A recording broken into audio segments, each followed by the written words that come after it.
If something starts moving from this point A and goes to point B, and that does not necessarily move in a straight line, but just goes all the way like this in an indefinite, you know, in an indefinite path.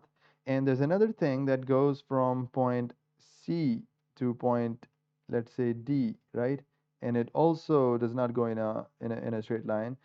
And as you can observe right from the diagrams that the distance AB is longer than CD. But both of the things, for example, they are like cars that actually go from one city to another. They actually take equal time. For example, they take 30 minutes, right? So they take 30 minutes in order to go from A to B, and the other vehicle also takes 30 minutes to go from C to D. However, the total distance that this car travels is, for example, 10 kilometers, right? And the total distance that this car travels is, for example, 6 kilometers, right? So, although they take equal time, but they travel different distances. So, if we are interested in calculating that who was faster, we need to define a property or a quantity that we can actually associate to both of them so that we can compare that who actually was faster of these two cars. So in order to do that, we define this term called speed, which is precisely the rate of change of distance. Right, so speed is the rate at which the distance changes. Because if we are interested in calculating who was faster of these two cars, we must always talk about the rate at which they are traveling, not the amount of distance, not the amount of time, but the rate. Rate is basically a ratio of how things are related to each other. So it is not the distance that we are interested in or the time. They could be different.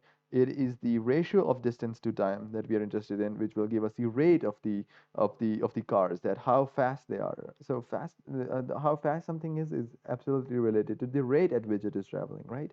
So it is always related to the distance that something travels divided by time. So ratio of the total distance that it travels and the total time it takes. The more distance something travels, the greater the rate is going to be. And more the time something takes, the less the rate is going to be. So that is why time is in denominator. It has an inverse relation with speed or rate.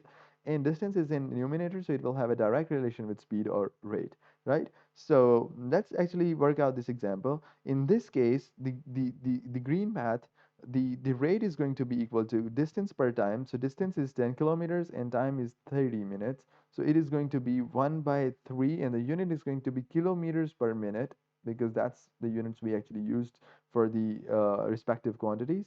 So 1 by 3 kilometers per minute. In this case, it is going to be 6 by 30, which is going to be 1 by 5 kilometers per minute, right?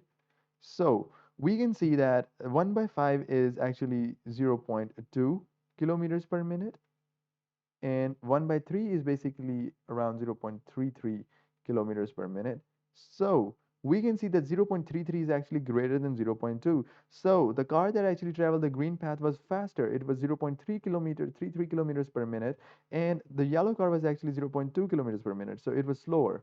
That is why it took exactly the same time, however, traveled less distance than this car. So we actually knew that the green car was faster, but now we have an exact mathematical or numerical value for the rate at which it traveled. So it traveled 0.3 kilometers in every minute, while this traveled 0.2 kilometers in every minute. So you can see that we are taking the minute, the common thing. We are comparing the amount of distance that each of these cars are traveling in 1 minute, right? So in 1 minute, this car travels 0.33 kilometer. In 1 minute, this car travels 0.2 kilometers. So this is faster because we took the amount of time as a standard for both of the cars. So whenever we take something as a standard, we actually call that thing to be the rate. So speed is basically the rate at which the distance of something changes per unit time.